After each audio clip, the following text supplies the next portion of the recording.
Bienvenue dans ton Yann et Frank. Aujourd'hui, Trudeau est encore dans le chenoute.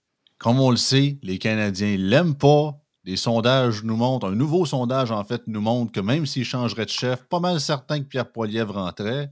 Un sondage d'Ipsos commandé par l'IADM nous raconte que le fédéral il dépense trop, puis il dépense mal. Puis comble du tout, un journaliste est allé jusque sur la plage où Trudeau prenait ses vacances pour y poser des questions. On en jase ce matin dans Yann et Frank.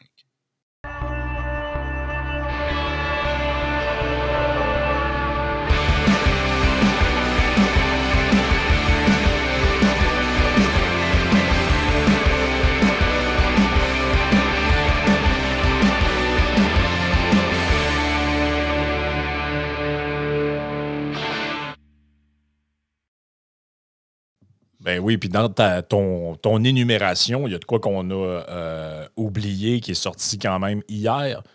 Breaking news, ben, au moment où c'est sorti, Justin Trudeau, handpicked chair of the Liberal government Green Slush Fund, donc le fonds vert fédéral, has been found guilty by Canada's Ethics Commissioner. Ah! Donc, le commissaire à l'éthique a condamné le boss du fonds vert à Trudeau. La boss du fonds vert. La boss. Si je ne me trompe pas. Ce verdict fait suite à un rapport accablant du vérificateur général du Canada qui a révélé que la caisse noire verte de Trudeau avait dépensé près de 76 millions de dollars dans des projets liés aux amis de Trudeau nommés pour gérer le fonds. Ah, regardons ça. De plus, 12 millions de dollars ont été accordés à des projets à la fois inéligibles et en conflit d'intérêts. Dans un cas particulier, la présidente du Green Slush Fund, triée sur le volet par Trudeau, a siphonné 217 000 $ au profit de sa propre entreprise. La corruption est profondément ancrée au sein du gouvernement Trudeau. Plus de détails à venir. Et ça a été tweeté hier soir par député de Dolphin Swan River Nepawa, Vice Chair Standing Committee on Environment, donc le porte-parole de l'opposition officielle en environnement. Fait que en fait, c'est un après l'autre. Fait que je veux dire, vous voyez un peu où ça s'en va de ce côté-là. Peut-être on peut commencer avec le sondage de l'IADM, parce que c'est quand même assez intéressant ce qui est raconté là-dedans. Je vais vous le partager à l'écran pour les gens qui ça intéresse.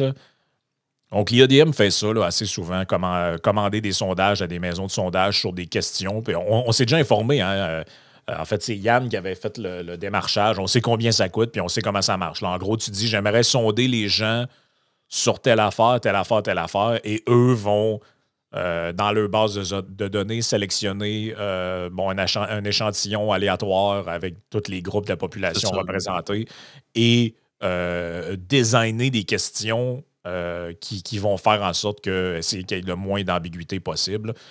Toutes les firmes ont leur spécificité là-dessus. Là. Ce qui est bon avec l'IADM, c'est que pour une fois, ils posent les vraies bonnes questions, contrairement à ce que les journalistes devraient faire. Fait que des fois, c'est le fun une fois de temps en temps d'avoir ce sondage-là. Donc, le gouvernement fédéral dépense trop et mal selon son argent, selon un sondage.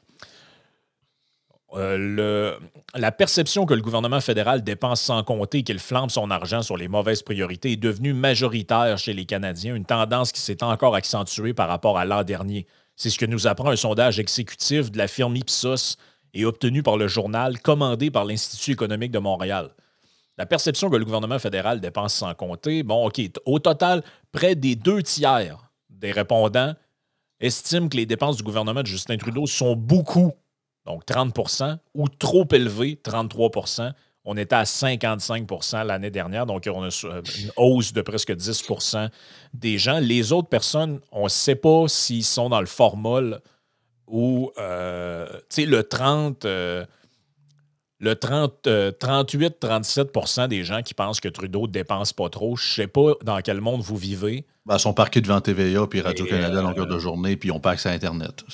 Un maigre 6 % des répondants considèrent que les dépenses sont trop basses. Bon, ça, c'est le même pourcentage de monde qui pense qu'Elvis est sur une île. C'est ça. C'est ça. Ça aide à comprendre la portée des attaques de Pierre Poilievre quand il associe l'NPD aux libéraux sur le caractère dépensier. Ça crée un espace dans l'opinion publique réceptif à ces critiques, analyse Éric Montigny, politologue à l'Université Laval. Donc, on dit comparativement à l'année dernière, 23 moins d'un cinquième, donc 18 des Canadiens sont aujourd'hui d'accord pour dire que le gouvernement Trudeau fait du bon travail. Ils sont rendus à 18 %. Une large majorité de 70 % des électeurs pensent le contraire. En isolant les variables sociales, sexe, âge et région, Oui. les hommes, les jeunes de 18 à 34 ans et les Québécois étaient davantage en accord avec la manière dont dépense Ottawa. Ah, tiens donc. Ah, regardons ça. Mais demeuraient quand même minoritaires dans leur groupe. Programme de soins dentaires, assurance médicaments, garderie subventionnée, allocation canadienne pour enfants, les libéraux de Trudeau, avec l'aide du NPD, font pleuvoir les milliards afin d'aider la classe moyenne et les moins bien nantis. Qui n'ont jamais demandé ça en passant. Trop taxé. Sans surprise, le public s'estime surtaxé. Mais ici encore, la tendance est à la hausse. Au Québec comme ailleurs, 72 % des gens disent payer trop en impôts, soit 5 % de plus que l'année dernière. Près d'un quart dit payer un niveau acceptable. Ouais, parce qu'il y en a qui n'en payent pas pantoute. Là. Ouais, puis je vous dirais que c'est un peu spécial, sachant que, tu sais, 72 % disent payer trop d'impôts, mais vous allez voter au PQ aux prochaines élections majoritaires. Je comprends que l'avenir n'est pas décidé encore, mais tu sais, avouez que c'est un petit peu contradictoire. Ouais, c'est un petit peu contradictoire. Pour ce qui est de la taxe carbone, le public est plus divisé. Introduite en 2019, la mesure phare du gouvernement Trudeau est aujourd'hui contestée par 48 % de la population. À 39 % une partie non négligeable des répondants y demeure favorable. Surprenamment, note Éric Montigny, la proportion de jeunes de 18 à 34 ans qui s'opposent à la taxe carbone, 45 % dépasse celle qui est favorable, 43 % et que les hommes y sont à 43 % contre 36 % pour les femmes. Ah ouais, fait que les jeunes, ça va te faire plaisir, Joey, les jeunes dans la case des 18-34 ans ne sont pas tous des éco-anxieux qui tripent sur les taxes carbone, les mesures éco-fiscales. Toi, c'est un truc que tu dis avec Génération Ambition depuis des semaines, pour ne pas dire des mois maintenant. Mais j'ai vu quelques-unes des entrevues que en vue / entendu que tu as donné là-dessus. Puis ça a toujours l'air un peu de surprendre l'intervenant.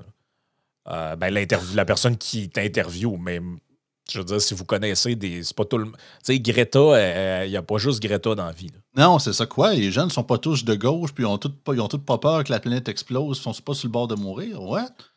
Oui, puis tu sais, l'affaire, c'est que la taxe carbone, on en a déjà parlé dans le trio économique avec Vincent. Là. Il y a une justification économique pour une taxe carbone. Le problème, c'est que la taxe carbone, de la manière dont elle a été designée par les économistes qui ont pensé à ça à la base, elle est censée se faire à coût nul. C'est-à-dire que tu mets une taxe carbone pour endiguer certaines. Pour inciter les gens à polluer moins, finalement. Et l'objectif était de baisser d'autres impôts avec ça. Et aussi, uniquement. Ça s'ajoute.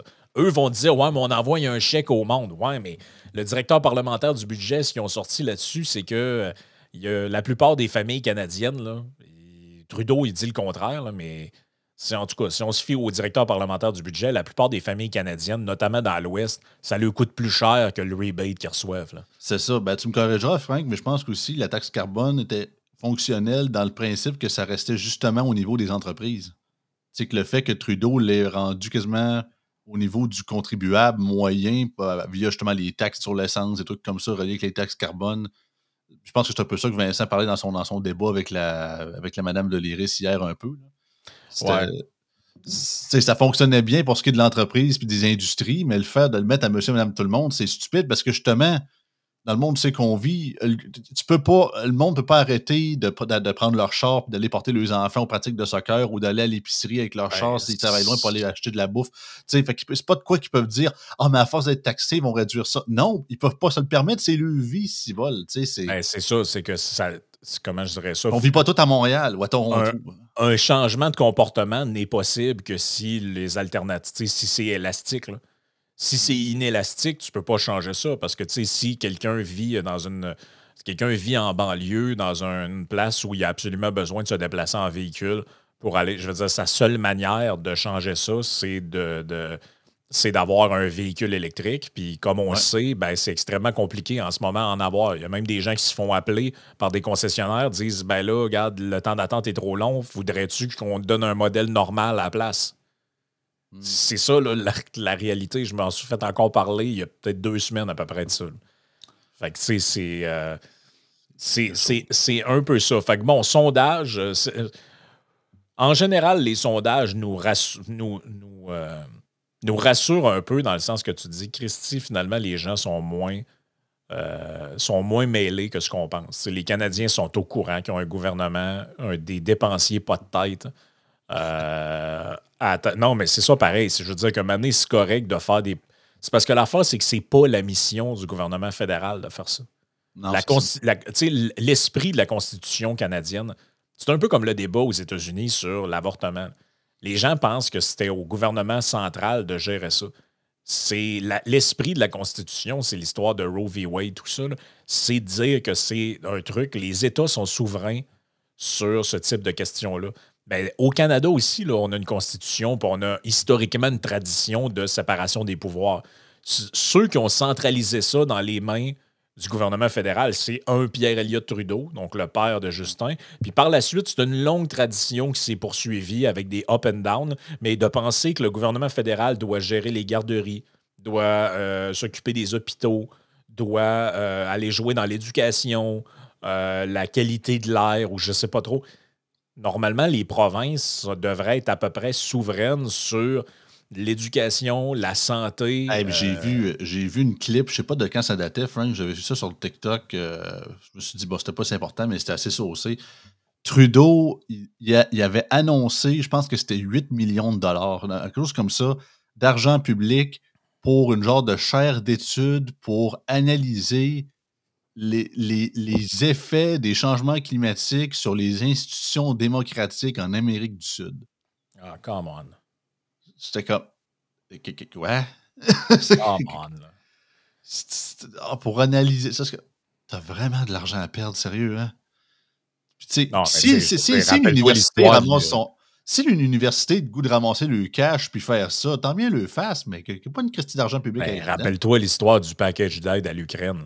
Ben oui, les déminages non binaires. Là. C'est parce que tout le monde pense que c'est pour leur amener des ration packs puis des fusils des balles. Puis là, finalement, tu regardes le package d'aide, un programme sexo-spécifique pour mettre plus de parité dans les médias locaux en Ukraine. C'est sérieux, ça, là? Avec des activités de déminage non binaire. Là, c'est quoi ça, Chris? Qu'est-ce que vous faites, là? C'était tellement loufoque. Écoute, cette histoire-là était tellement loufoque qu'il a fallu que tout le monde à qui j'en ai parlé, il a fallu que je leur montre le site web du premier ministre avec l'allocution. Personne n'y croyait. Tout le monde disait que j'avais inventé ça. Je dis non, c'est sur le site du premier ministre du Canada, là, un site web où on met toutes ses allocutions puis les trucs officiels. C'est écrit noir sur blanc dedans. Des activités sexo-spécifiques de je sais pas trop quoi pour du déminage en Ukraine. C'est de la pure folie. Là. Écoute, deuxième affaire, deuxième brique qui tombe sur la tête des libéraux. Puis ça explique bien des affaires parce que dans son édito, Goldstein, dans le Toronto Sun, parle de ça aujourd'hui. Puis je pense qu'il a raison. Il dit la tentation pour plusieurs partis, ce serait de faire un peu ce que les démocrates ont fait aux États-Unis. C'est-à-dire, tu crées un effet de nouveauté, on drop le bonhomme. D'ailleurs, je ne sais pas si les gens ont peut-être vu l'allocution pitoyable de Biden hier dans le bureau ovale. Ah, il ne regardait même pas à caméra. Il ne regarde pas à caméra, il marmonnait. Bref, c'est à se demander s'ils n'ont pas demandé de faire pire pour que, comme les gens comprennent qu'ils se retirent pour les bonnes raisons. Là. En passant, il a inventé une nouvelle saveur de Ben & Jerry's. Hein? Je ne sais pas si tu l'as entendu dans une parce qu'il a fait encore 3-4 marmonnages. Là. Ouais. Il a fait Cherry Merca Democracy. Cherry Merca... Comment il dit ça? Cherry Merca Democracy. Une sorte de... Puis là, c'est drôle parce que j'écoutais ça avec le podcast de Tim Pool. Il dit, c'est bon, il dit Ben & Jerry's vont déjà acheter le trademark pour créer une nouvelle sorte de crème glacée. Cherry Merca Democracy. C'est quasiment ça. Fait que c'est ça. Bref, il y a une tentation, je pense, de dire, hey, on va changer, on va brasser les cartes. Fait que là, tu sais, dans le fond, tout le monde comprend qu'on est un parti, on ment tout le monde depuis 4 ans, leur disant que le président est top shape. Oh, on va changer le candidat, les gens se rappelleront plus qu'on est des menteurs, ils vont dire hey, c'est le fun, on pourrait élire la première femme noire. Ben oui. C'est-tu extraordinaire? Fait que là, il dit est-ce que ça pourrait se passer au Canada? Mettons qu'on flush Trudeau, puis on met quelqu'un d'autre, on trouve quelqu'un. Est-ce que ça marche? Et là, voici ce qu'on apprend. Le nouveau chef n'aiderait pas les libéraux de Trudeau.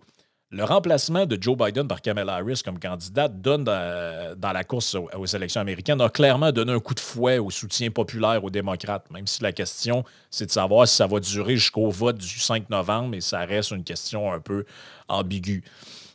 Mais ça remonte le moral des militants, bon, ça suscite les dons, tout ça. Cela soulève la question de savoir si le remplacement du premier ministre Justin Trudeau par un autre chef aura un effet bénéfique similaire pour les libéraux fédéraux. Sur cette question, un sondage Nanos CTV publié mercredi suggère que la réponse, c'est non. Donc, si on va, j'ouvre, parce qu'il y a un lien là-dedans vers Polling Canada, je vais vous le partager plutôt celui-là. Donc, je le mets en plein écran. Which of the following candidate for the leadership of the Liberal Party is the most politically appealing to you? Appealing, bon, pas excitant, là, mais intéressant. Ouais, intéressant, ouais.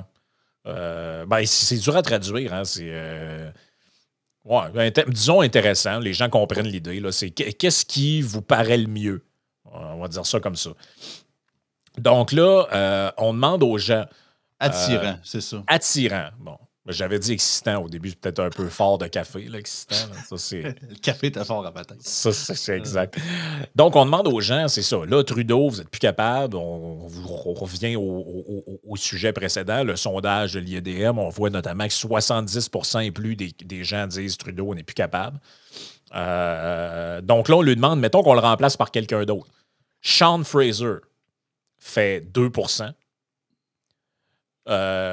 Donc, parmi les gens qui répondent, genre, lequel que tu préférerais? Ouais. Dominique Leblanc. Ça, c'est le gars qui fumait des barreaux de chaise sur l'île aux patates il y a pas si longtemps, 3%. En fait, lui, il faisait 2% l'année passée. Il a augmenté un peu son score à 3%. Anita Anand. Elle a fait quoi, Anita Anand? J'essaie de me rappeler. Ça. Anita Anand n'était pas à la défense, elle? Ouais, peut-être, ouais. Elle a remplacé le monsieur Sick qui était là avant. Elle a été ministre de la Défense nationale de 2021 à 2023, mais qu'est-ce qu'elle fait actuellement? Es-tu juste députée ou présidente du Conseil du Trésor?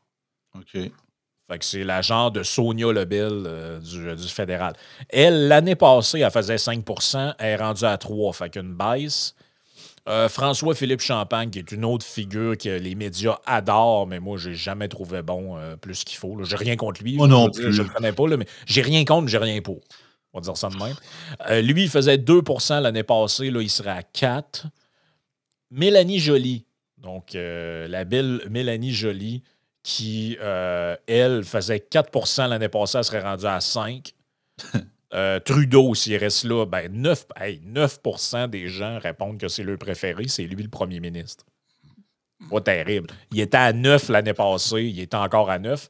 Chrystia Freeland, qui a pris une méchante débarque. L'année passée, les gens répondaient à 18% que ce serait elle qui pourrait être la meilleure pour remplacer Trudeau. Elle est à 9%, elle a perdu la moitié de ses appuis en 1 an. En fait, je dis 1 an, excuse, c'est même pas 1 an, c'est 6 mois. Décembre 2023. Je pense que l'histoire du journaliste de Rebel News, puis c'est ça, c'est tic nerveux, puis il y a des parodies qui ont été faites sur elle qu'on avait écoutées qui étaient vraiment drôles. Je pense que ça n'a pas aidé bien. Non, ça n'a pas aidé. L'ancien banquier Mark Carney, donc l'ancien de la Banque du Canada qui était à London, à la City de London, lui, il faisait 15%. Il y a 6 mois, il serait à 19%. Donc, c'est lui, je te dirais, qui ferait le mieux, mais en même temps, je trouve ça... Honnêtement, c'est très improbable parce que de mémoire, le gars n'est pas capable de placer un mot de français et il n'y a pas de charisme en tout. Là. Mais tu comprends un peu pourquoi les gens reposent leur choix sur lui. C'est qu'ils veulent en finir avec les niaiseries de dépenses. Puis là, ils doivent se dire, ben Mark Carney, il y a un financier, tout ça... probablement que le gars pourrait remettre pourrait remettre un peu d'ordre dans le sou à cochon. Là. Je sais pas si tu es capable de me voir s'il est franco. Ben, pas franco, mais s'il est capable de s'exprimer en français. Mais je pense que non. Et honnêtement, dans la liste des gens qui sont là, Sean Fraser, c'est pas terrible non plus. Christopher Freeland, son français, est pas super non plus. C'est quand même important là, quand tu es au Canada. Là, les conservateurs se font souvent critiquer là-dessus, mais je pense que la critique vaut pour toutes les parties. 20 des gens. Il parle quand même pas pire français. J'ai une entrevue d'il y a 11 ans à RDI avec Gérald Filion, puis à moins qu'il l'ait cassé depuis. C'est sûr qu'il y a un fond d'accent anglophone, mais il s'exprime pas si pire. OK, bon, ben j'ai rien. Je dois me mélanger avec un autre personnage. Là. Donc, 20 des gens, à peu près comme il y a 6 mois, disent qu'ils sont pas sûrs, et 25 des gens répondent aucun d'entre eux. Non, ça va être vraiment. C'est ça, c'est Mark Carney, sérieux, je comprends pas, parce que je pense que ça va être vraiment quelqu'un qu'on sait pas encore. C'est ça. Mais ça va être un agneau sacrificiel, moi, je pense. Là. C'est ça. Faut que les libéraux fassent leur traversée du désert, comme les libéraux provinciaux le font présentement depuis X temps, puis que ça va prendre longtemps, à un moment donné, ils vont se renouveler, puis il y a quelqu'un qui va venir pas popper, mais là, en ce moment, c'est ça, le climat et l'air n'est pas respirable. Parce que là, tu sais, qui veut aller se taper de se faire humilier en élection, là? On a tout compris là, que l'arme secrète des libéraux, c'est que les médias vont leur pomper le nœud. Là. Mais c'est parce que tu peux pas tout miser là-dessus non plus. Là. C'est un gamble qui peut être assez risqué. Là. Parce que là, je regarde c'est quoi en ce moment que les sondages nous disent. Là? Les conservateurs feraient élire 212 députés, les libéraux 74, le Bloc 38, le NPD 17, les Verts 2. Il n'y a aucun cas de figure où tu peux inverser. Où tu peux inverser cette tendance-là. Là. Non. On va dire comme l'autre, it's over. En tout cas, c'est pas comme aux États-Unis où tu sais que à peu près, peu importe qui tu vas mettre pour les républicains ou pour les démocrates, je veux dire, même un candidat extrêmement faible comme Mitt Romney a quand même bien fait face à Obama, qui avait toute la presse mondiale qui nous le pompait, puis on disait qu'il était extraordinaire. Puis il a bien fait pareil, là, Mitt Romney. Ça veut dire que, peu importe qui tu mets, c'est toujours assez. Ça peut toujours être assez serré. Là. Mais au Canada, c'est différent. Là. Non, c'est ça. Puis le système électoral est différent aussi. Fait que. Non, c'est ça. Je pense qu'il va falloir qu'ils se mettent dans la tête que, justement, ça va être tout pour cette fois-ci, mais à un moment donné, on dit le métronome finit par venir par l'autre bord. Fait qu'ils vont venir les agrégats de sondage là, montrent que depuis des mois, la moyenne des conservateurs dans les sondages, c'est 42,2 %, les libéraux 24,2 %, NPD 17,2 %, Bloc québécois 7,8 %, les Verts à 4,1 %, le PPC à 2,8 %. Ça veut dire que c'est des tendances. Pour inverser ces tendances-là, là, il faudrait vraiment. Ça va prendre plus qu'un sticker de Diagolon sur une porte de. N'en déplaise à ceux qui aiment parler de ces trucs-là. Là. Je sais que dans les médias, il y a beaucoup de gens qui font des fixations sur il y avait un collant quelque part. Poiliev a arrêté sur le bord de la rue. Poiliev a arrêté sur le bord de la rue. Il a parlé avec le cousin d'un gars qui a un sticker Diagolon sur sa roulotte. En fait, on s'est rendu compte que le manifestant qui était là, que la roulotte lui appartenait, il l'avait acheté à un gars qui avait participé au convoi de la liberté à Ottawa, mais là, il avait vendu la roulotte, puis qui n'a rien à voir avec cette organisation-là. Alors ça, c'était une des plus grandes fake news qui est partie de rien. C'est qu'on dit qu'on... Comme dans la scène, j'ai fait un bulletin de nouvelles là-dessus, puis Doom Dumont avait fait j'avais enregistré tout son segment, je le trouvais tellement bon, de déconstruction des événements, de tout à quel point c'est de la bullshit. La scène dans Elvis Gratton 3, quand il dit on fait de la nouvelle avec le vide le plus abyssal, ben c'est ça. Il n'y a pas de nouvelle, c'est rien. Vous avez vu un petit symbole, comme si vous verriez un petit bonhomme pendu sur une affaire, puis là, on serait parti sur une chire. Poliev est en faveur de la peine de mort. C'est quoi ça? C'est aussi pire que ça, là. Non, c'est complètement... Puis, tu sais, vous comprenez ce que les libéraux essayent de faire, là, la stratégie. Et cette stratégie-là, est-ce que les gens comprennent la mécanique? Là? Elle est très simple. Les médias, les démocrates sont le petit Jésus, les républicains, c'est Satan. Les libéraux, par en arrière, qu'est-ce qu'ils font? Poilievre égale Trump égale républicain. Donc, le jeu de manipulation mentale qui est à l'œuvre là-dedans est très simple.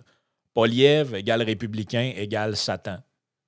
C'est simple. C'est ça, le mané, à force de matraquer ces trucs-là, ça marche. Ça a l'air de moins marcher que ça a pu le faire par le passé. Mais malheureusement, ça rentre dans la tête. Là. Je pense que si Trudeau n'était pas si usé que ça politiquement, ça marcherait. C'est que là, dans le fond, les gens, ils se disent hey, je m'en sac que lui, c'est peut-être un mini-Trump ou je sais pas trop, l'autre, je suis plus capable. Ouais, puis aussi, je pense qu'il faut pas enlever le facteur de la pandémie non plus. Là. Je pense que depuis ce temps-là, qu'on le veuille ou qu'on le veuille pas, il y a beaucoup de monde qui se sont réveillés là, par rapport à ce que les médias lui faisaient, puis que me faisait rire. Là, comme quand je sortais un extrait de Nick Payne de Cube Radio cette semaine qui disait mais là, selon certaines études, il y a moins en moins de gens qui s'informent. Là.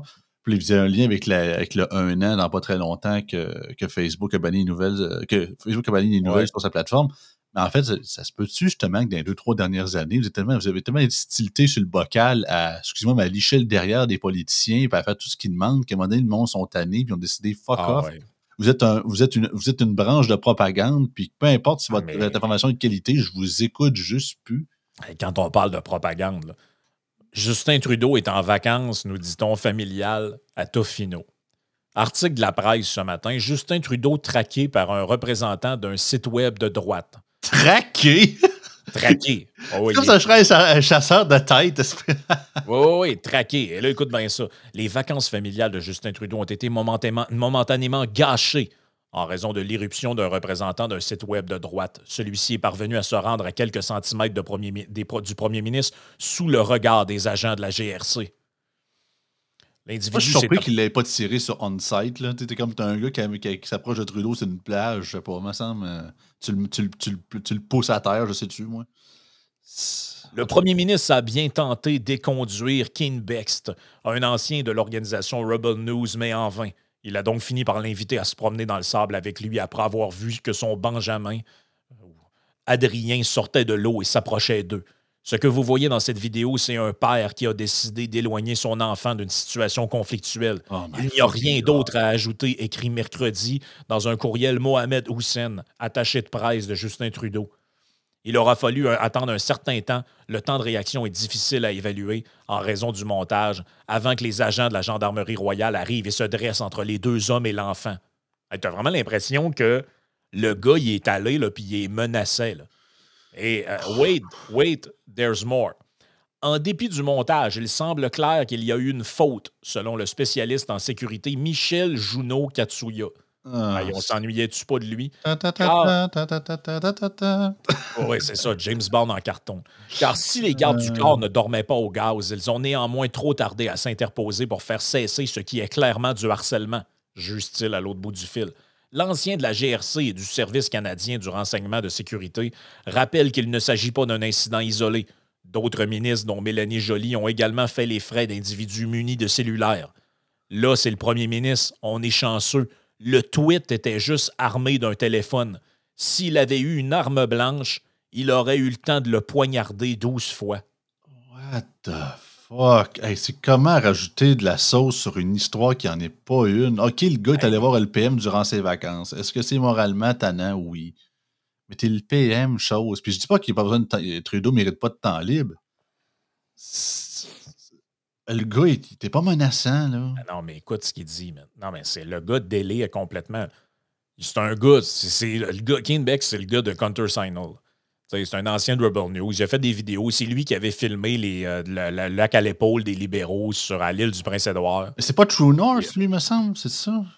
C'est pas les mêmes. Parce que me semble que c'était True North qui avait représenté l'affaire de l'île aux patates, me semble. Non, c'est de Counter-Signal. Ah, Counter-Signal, OK. Ouais, avec... et là, ils ont mis, eux autres, ils ont rendu public la vidéo... parce que tout ça a été filmé. Là, puis tu vois que le premier ministre et son fils n'ont jamais été menacés. Leur vie n'a pas été en danger. Quoi que ce soit. By the way, et là, check bien. Là, il compare ça avec l'affaire de Trump. Et c'est d'autant plus alarmant dans cette situation, c'est qu'il y a moins de 2 semaines, le candidat républicain à la présidence, Donald Trump, échappait de justesse à une tentative d'assassinat, insiste Michel Junot Katsuya. Le gars est vraiment en train de faire l'amalgame qu'il y a un journaliste sur Internet qui a réussi à voir où est-ce que Trudeau allait en vacances. Il l'a trouvé sur la plage, puis il est allé le voir avec son téléphone, puis il a fait « Bonjour, M. Trudeau.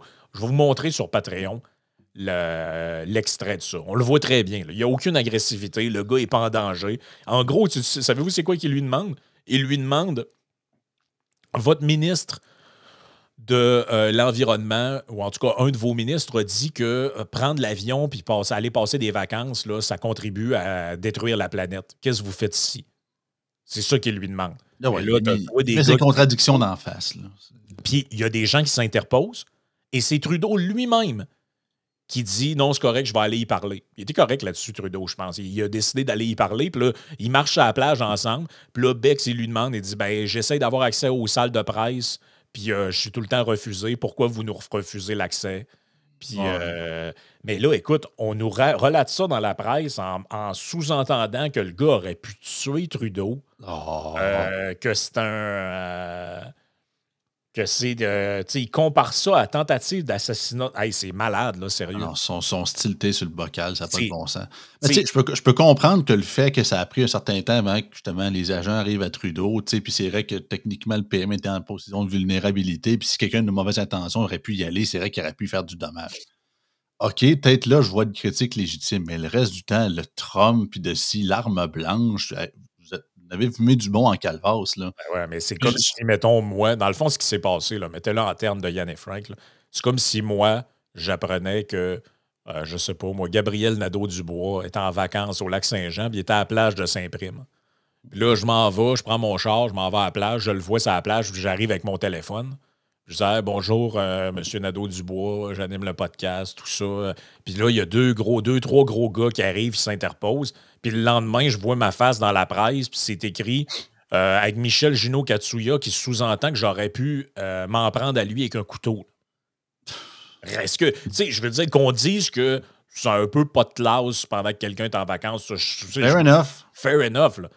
Mais là, de sous-entendre que, tu sais, je veux dire, c'est fou, là, de comparer ça avec l'assassinat de Trump. What the fuck, là? C'est comme j'arriverais de même, mettons, avec comme ça, qu'un truc quand même, hey, ça pourrait être un gun, là. On le saura jamais, là, tu sais.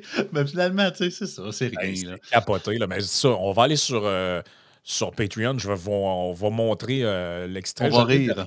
Je le mets derrière le paywall parce qu'il y a un peu de musique dans la vidéo, puis j'ai l'impression que c'est encore une affaire qui va faire chier les droits d'auteur. On s'excuse, mais c'est un peu tout le temps ça que ça fait. Là. À chaque fois qu'il y a le moindrement un son dans une vidéo, on a un problème avec ça. YouTube barre la vidéo, il n'est plus visible, on vous envoie un signal, puis là, quand t'en as trop, ben maintenant, ils te font juste supprimer ta chaîne. Fait que c'est super le fun. Fait qu'on va voir ça. Puis il y a aussi quelque chose que je me suis refusé de regarder parce que je voulais me garder la surprise. Mais tu me dis hier, et là, on a l'extrait, que pendant la convention républicaine, où Hulk Hogan, oui, Hulk Hogan, est venu sur le stage, a fait son speech et a déchiré sa chemise, TVA Nouvelles avait une madame qui faisait la traduction en français pour faire le voice-over par-dessus lui qui criait en déchirant sa camisole. Moi, je ne l'ai pas vu. Semble-t-il qu'on n'est pas prêt. Fait on va écouter ça dans le segment qui s'en vient. Puis on a aussi des histoires de granola puis tout ça. Fait que joignez-vous à nous. On continue pendant encore un bon 45 minutes facile. OK. Ciao.